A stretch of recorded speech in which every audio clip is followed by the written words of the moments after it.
I have always loved short stories. They can inhabit any world from suburbia to the fantastic. When time is short and long distances need to be travelled, the short story has taken me to places I will willingly want to go. So whether you have 5 minutes to spare or you want to escape for a while, join me and my love of the unpredictable. Welcome to Toyah's wonderful world of weird.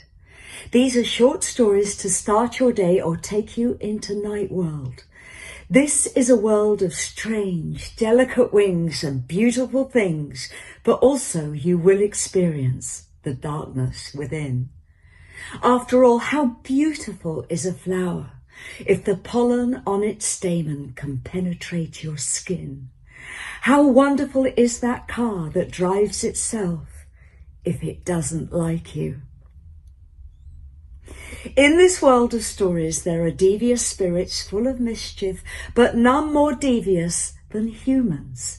Secrets spill out of silent mouths, Valentine romances over candlelit dinners where food for thought means you get eaten. So let's blur the lines of all that we know. This is Toyah's wonderful world of weird. Two Lovers Meet by Toyah Wilcox. That's me.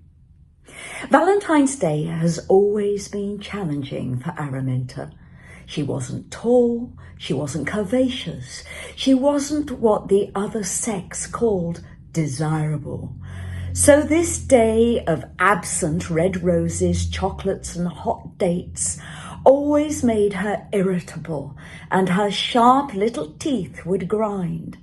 So just imagine, 6 hours before midnight, 6 hours before lovers' anonymous desires were made open to unsuspected others, Araminta's phone pinged.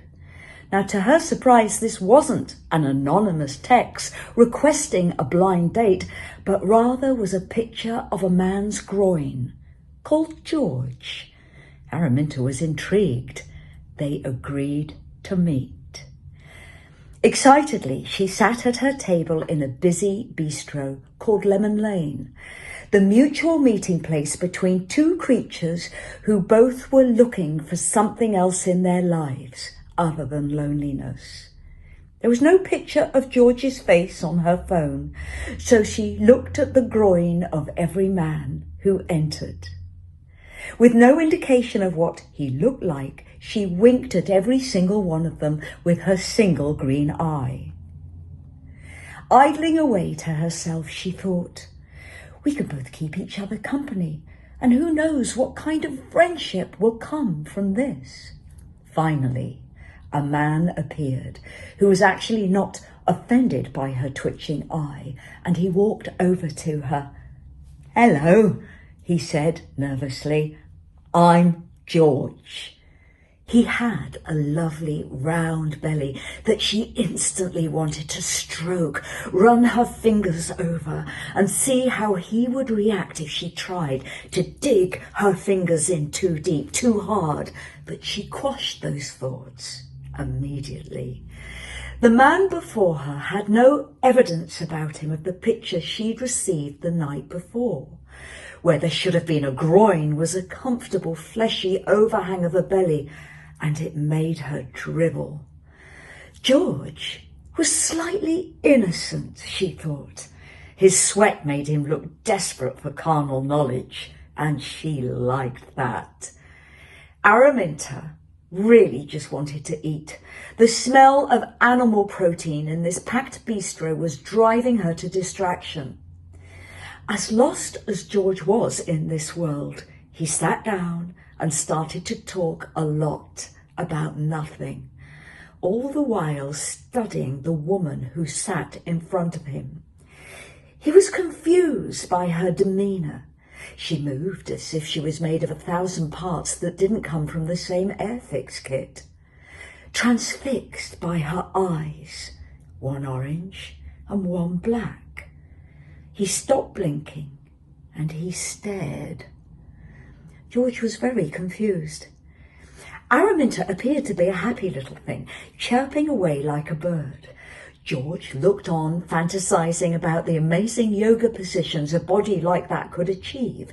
She continued to sing in a sing-song voice, holding his eyes in her gaze. She only sang because she enjoyed the fact she had acquired some vocal cords. George, wanting to keep his breath fresh, didn't order any garlic with his meal. His starter was spare ribs in honey sauce, which he followed with a very rare steak. Araminta, driven crazy by the smell of blood, wanting to be delectable and deceptive, so she ordered, she decided, vegetarian, which would throw him off the scent of her true self. Aubergine and rice for starters, vegetarian lasagna for main, and all the time saliva was tipping over the edge of her lower lip and onto her plate as she watched George gorge. And she kept repeating the word, tasty, tasty, tasty. The clock on the wall ticked slowly. George apparently had a fantasy of sailing the sea. He really wanted to sail around the Cape of Good Hope. Araminta imagined him in a little sailing boat being thrown from wave to wave, 60-foot waters crashing down on him, all the time praying to be back on dry land. It also takes strong arms to sail, she thought, and George was stick-thin, except for his belly, which she really loved. Asking Araminta what were the ambitions she had left in life, whilst wiping his mouth, George accidentally insinuated she looked past it. As she held his gaze, a group of children came up to the window and started to laugh at them, and a car's headlights highlighted Araminta's eyes, and they turned yellow and flashed, and the children froze, backed away and ran all the time. She was explaining to George she wanted to travel. When she looked up at the stars, thousands and millions of light years away, she sensed the mariners who mapped the worlds and found new planets in ancient times, leaving long-lost DNA in their wake. Suddenly she blurted out, "I'd like to discover a civilization who knows who and what I really am, because I just don't fit in here." Realizing how absurd that sounded, she giggled and put her bony little nail to her mouth, whispering, "Oh, silly me." George wasn't listening. He was wondering what colour her bed sheets would be, hoping they were white, because white showed blood off so well. As they got up to leave, Araminta licked her sharp teeth and flicked food from under her pointed knife-sharp nails, and George hid the hammer that peeked out of his shoulder bag, and off they went into the night.